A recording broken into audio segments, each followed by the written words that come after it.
他们看破不说破，让我们俩自由发展下去。小雅的哥哥也见过我，我想他也是看得出来的。目前来说，曾家还没有阻力阻拦着两个人在一起。小雅也不笨，她可能是觉得两家差距有点大，没有认真去想过，你又没有表白。不过还是再熟悉一点，你再表白吧，不管结果如何，你都不要放弃，我们精神上支持你。海童朝小叔子做了一个加油的动作。战月说道，我是绝对不会放弃的，我们战家的人对感情及婚姻是最忠诚的，一次动心便是一辈子。你慢慢准备，我也去客房睡会儿。今天起得有点早，两个孩子不用读书，总是早早就起来了。海童转身走出了厨房，从进来到出去，他压根儿就没有帮到战月。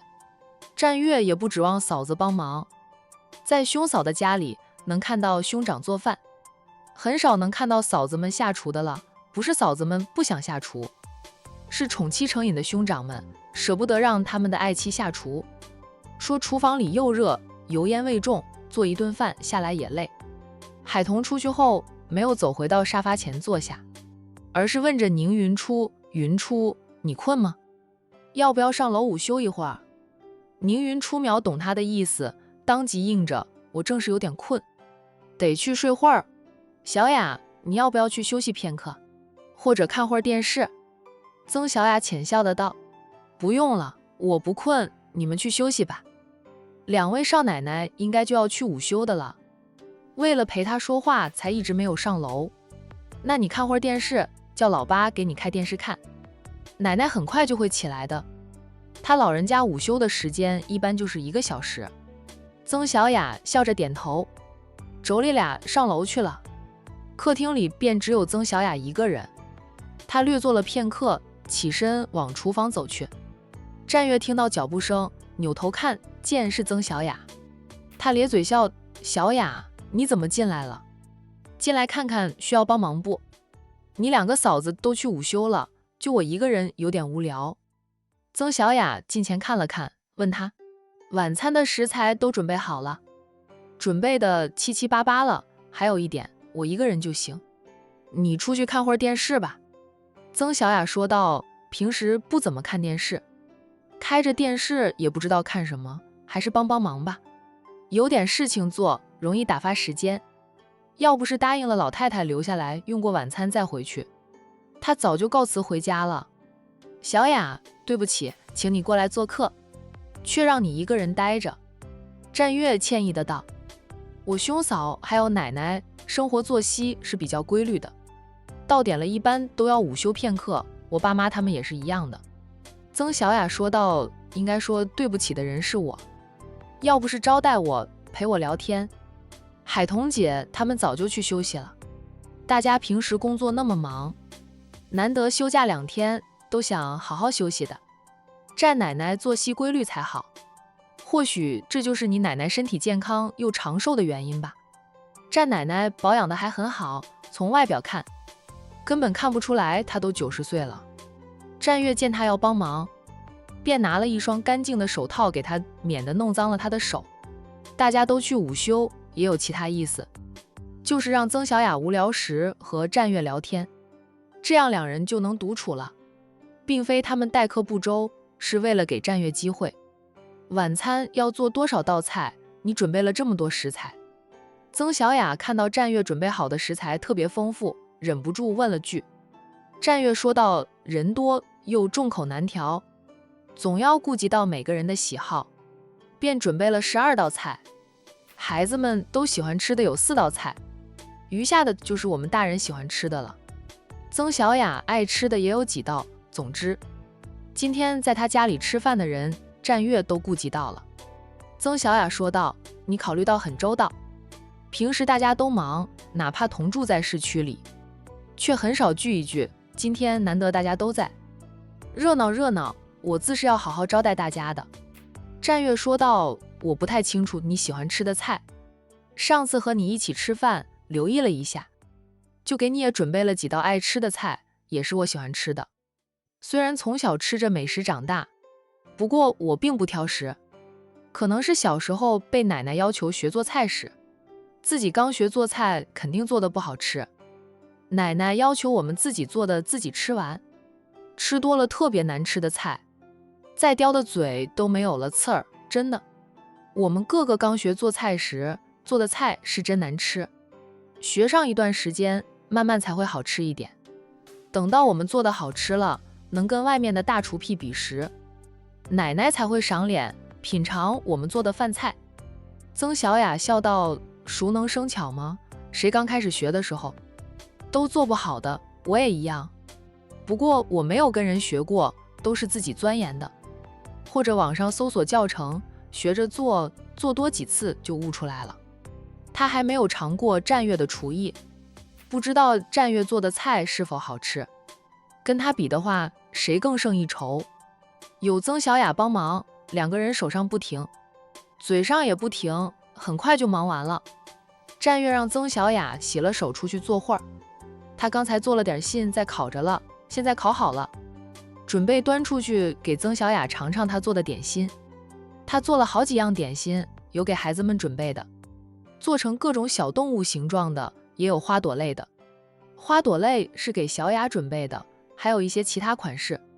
总之很是精美精致。战月将他做好的点心拿出来，用了3个好看的小碟子，将他做的精美点心放在小碟子里，每个碟子就放3块点心，摆得很好看。然后将3个小碟子放在托盘上，他端着托盘出去。曾小雅拿着电视遥控器，刚打开电视，一开电视，声音有点大，他忙关小了声音，怕吵到午休的人。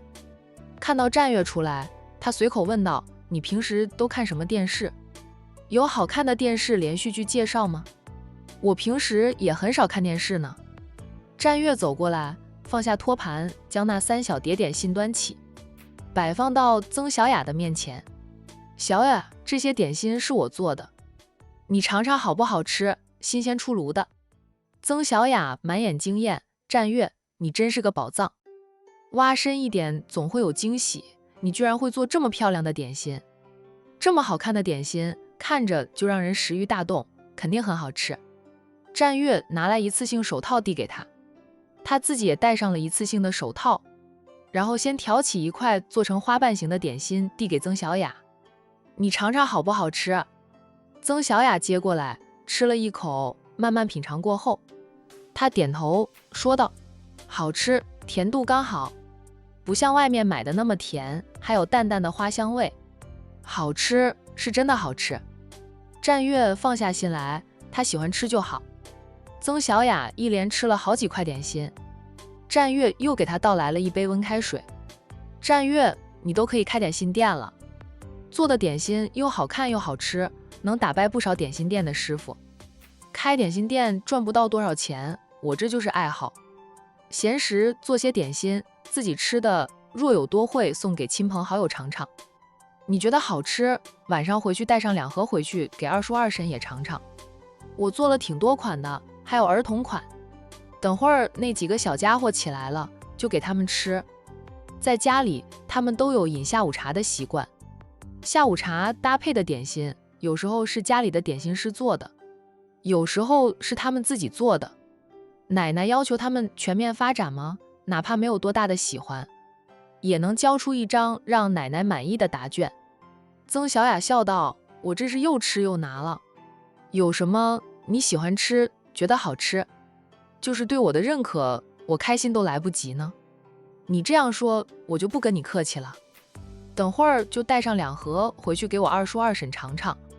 我二婶特别爱吃甜食，我二叔总说她那么爱吃，小心血糖高，平时管着我二婶不让她多吃。你做的点心甜度适中，好吃，我二叔估计都会喜欢吃。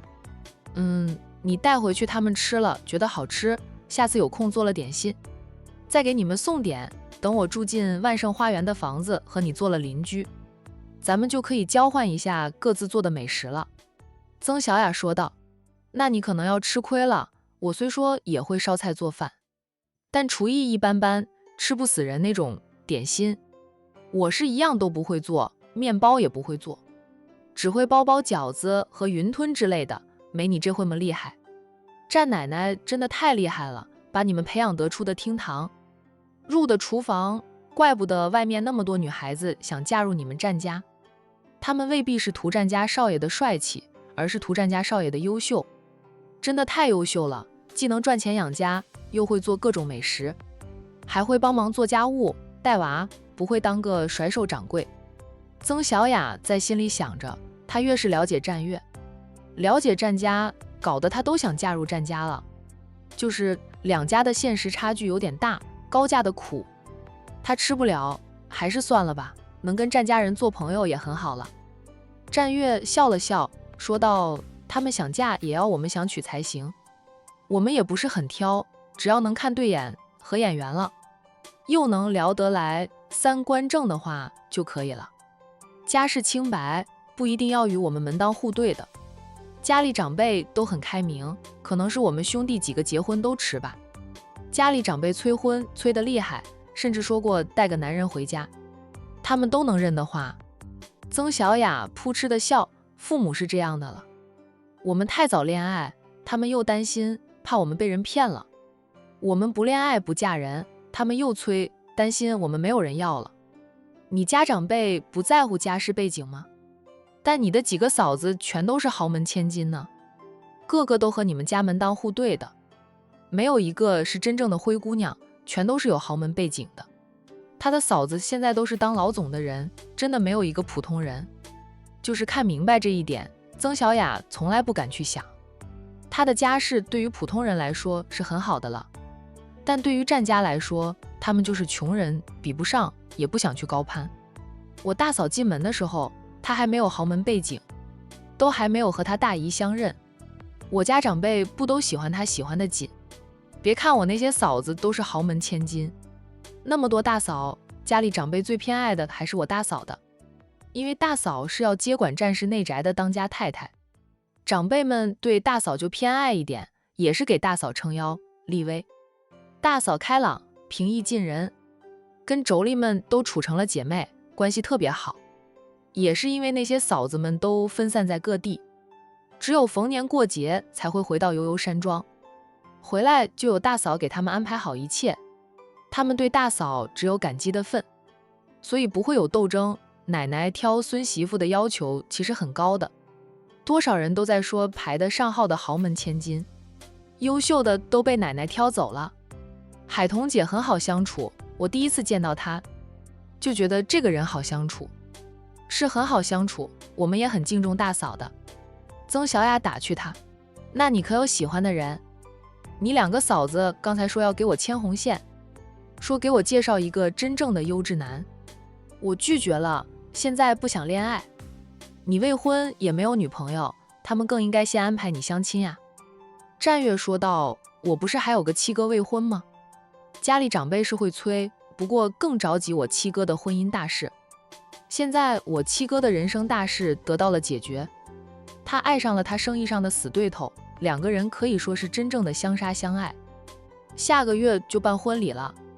前段时间家里的长辈除了奶奶年纪大留在家里，其他的全去了我七嫂那边，就是为了我七哥的婚事做准备，等我七哥结了婚，他们催婚的目光才会瞄准我，我有点瑟瑟发抖呢。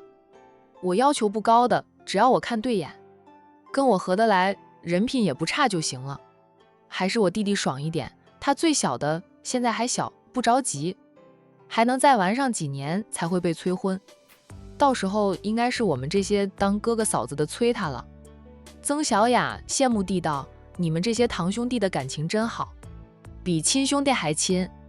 你和你的堂兄姐妹们也处得很好呀，你们家族的凝聚力也是极好的。”曾小雅笑笑：“这个倒是事实。